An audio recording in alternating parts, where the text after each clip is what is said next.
Fagoodhaa fi dhiyoodhaa raadiyooniidhaan marsaa intarneetii fi saatelaayitii Itiyooosaatiin akkasumas feesbuukiidhaan sagantaa keenya hordofaa jirtan hunduu nagaan keenya bakka jirtanitti isin qaqqabu akka mooltan. Guyyaan har'aa qibxata amajjii 18 bara 2022 akka lakkoofsa Itoophiyaatti immoo amajjii 10 bara 2014. Guyyaan har'aa hordoftoota keenya amantaa kiristaanaa hordofan biratti galgala jala bultii ayyaana cuuphaati. Baga ittiin isin gahe. Haalli jala bultii ayyaana cuuphaa maal fakkaata? Hanqina roobaatiin kan ka'e ji'oottan dura hongeen godina Booranaa mudate itti fufee jira. Birmannaan ollaas akkuma kana qaqqabaa jira. Dirree Sheek Huseenitti illee kabajjiin taasifamaa jiru jira. Innillee maal fakkaata? Gabaasaalee ijoowwan dubbii kanaan olitti ka'an irratti xiyyeeffatan qabannee dhiyaanneerra. Akka nu waliin turtanuu kabajaan isin gaafanna. Kan isin keessummeessu an Bifqaaduu Morodaati. Gulaalaan qophii keenyaa Namoo Daandii, piroodyuusariin Tamsaasa Har'aan Nugusuu Taammireeti. Tamsaasa intarneetii fi miidiyaa hawaasaa kan qindeessitu immoo Tigisti Gammeeti. Oduuwwan har'aaf qabnu kan isiniif dhiyeessitu Tuujubeedha.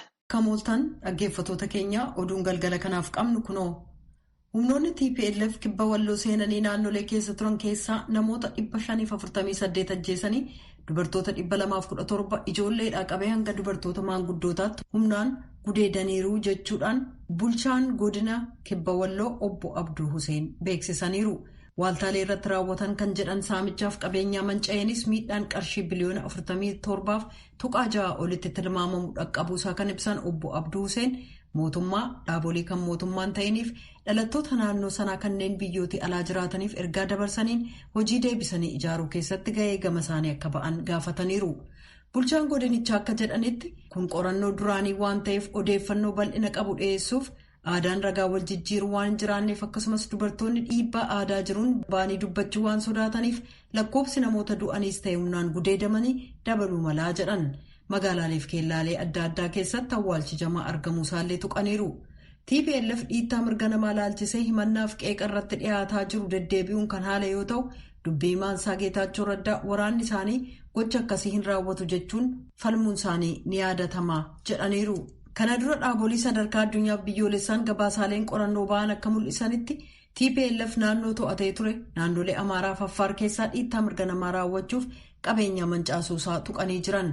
Amnesty International kanneen fakkaatan gama isaaniin walakkeessa baatee hagayyaarra loltoota TPLF'n gareedhaan haleellaan humnaan gudeeddii kana irratti raawwate jiraattota Gondar Kibbaa naannoo Nafaas Mawucaa waliin haala iccitiisaa eeggateen viidiyoodhaan gaaffiif deebii geggeessuusaa beeksisee ture. Hoogganoonni naannoo immoo dubartoonni 71 humnaan gudeedamuu isaanii gabaasuun illee ni yaadatama. Reuters gamasaan Tigraay keessatti baatilee 3 wal waraansa geggeeffameen raawwatame kan jedhe humnaan gudeeddii ajjeechaaf manca'uu waaltaalee dabalatee galmeessuusaa yaadachiisuudhaan kan gabaase torban 3 dura ture. Komishinni mirga namaa Itoophiyaa sadaasa 4 bara 2014 gabaasa baaseen naannolee walloo kibbaaf kaabaa keessaa waxabajjii 21 hanga hagayya 22 bara 2013 sababaa wal waraansa sanaan namoonni 184 du'uu mirkaneeffadheera jedheera jechuudhaan Masfinaan Raagee gabaaseera. Humnoonni mootummaa Sudaan mormitoota farra fonqolcha mootummaa 7 kaleessa ajjeesuu isaanii ogeessonni eegumsa fayyaa kan ibsan yoo ta'u hoogganoonni nageenya eegumsaa immoo yakkamtoonni seeraan kan gaafataman ta'uu ibsaniiru. Hookkarri dhiyeenyaa kun kan dhaga'ame dippiloomaatonni Yuunaayitid Isteets biyyattii daawwachuu isaanii dura akkasumas innaa Waashingtan rakkoo Sudaan kabaatii dheeraaf ture dhaabsisuuf yaalii gochaa jirutti. Waraanni Jeneraal Abdul Fattah Burhaanii hoogganama onkoloolessa 25 aangoo erga dhuunfatee booda ajjeechaan wixata kaleessaa lakkoofsa hiriirtota mormii du'anii 71 ga'ee jira. Eebila bara 2019 Pireezidaant Omar Al-Bashir aangoo irraa erga darbamanii booda waraanni aangoo qabachuun qeeqa sadarkaa addunyaa dhaqqabsiisee bulchiinsa gara siiviilitti geessuuf yeroo ce'umsaa laaffataa ta'ellee danqee jira. Lammiiwwan Ugaandaa hanqina boba'aa kan gatiinsaa akkaan qaalii ta'een rakkataa kan jiran yoo ta'u kaleessa konkolaattonni fe'umsaa dhibbaan lakkaa'aman illee naannoo Keeniyaan waldaangeessu irratti danqamanii jiraachuun gabaasameera. Ministeerri Enerjii Ruut Nankaabriiwaa akka jedhanitti konkolaattonni daangaa irratti danqamuun kan mudate aangawoonni gumrukii iskaanarii isaan ittiin konkolaataa sakatta'an kan hin hojjenne ta'uusaaf kan dirqii ta'e qorannaa COVID-19 irraan kan ka'e ture jedhan. Kan dhaggeeffataa jirtan sagalee Ameerikaa sagantaa afaan Oromooti. Ribxilaaltoonni Huutii wixata kaleessaa erga haleellaa xayyaara nammaleeyyiif misaa'ilaa geggeessanii booda Waaltaalee tokkummaa Emireetota Arabaa itti dabalaa irratti kafuulleffatan ta'uu akeekkachiisan. Poolisiin magaalaa galma mootummaa kan Abudaabii keessaa akka jedhetti haleellaan sun kan fuulleffate keellaalee boba'aa oomishaniif buufata xayyaara Abudaabii irratti. Namoonni haleellaa sanaan du'an lammiiwwan Hindii 2 lammii Paakistaan 1 yoo ta'an kanneen biroon 6 ammoo madaa'aniiru. Buufata xayyaaraas ta'e keellaa boba'aa irra miidhaa guddaan akka hin ga'in poolisiin beeksisee jira. Dubbii himaan riphxee loltoota Huutii Yemen gama isaaniin haleellaa waaltaalee dinagdee biyyattii kan Abudaabii irratti raawwateef sababaan torban darbe haleellaa Yemen keessatti raawwatameef qooda Arab Emireet qabaatteef ijaa ba'uuf jechaa jedhan. Maddeen Huutii kanneen Yemen Sana'aa keessaa xayyaara nammaleeyyii 8 akkasumas misaa'ila 10 dhukaafamuu dubbatan.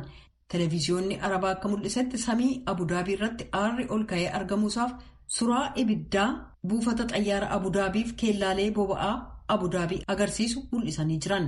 Kanaaf deebii kennuuf jecha humnoonni waltaatotaa milishoota loltoota Huutii kanneen Yemen konyaa Mariibiif qabiyyee isaa kan Sana'aa haleelanii jiran. Humnoonni waltaatotaa kun itti dabaluun akka ibsanitti wixata kaleessa xayyaara nammaleeyyii gara Saawud Arabiyaatti dhukaasan 8 maqsanii jiran. Oduun galgala kanaaf qabnu kanuma.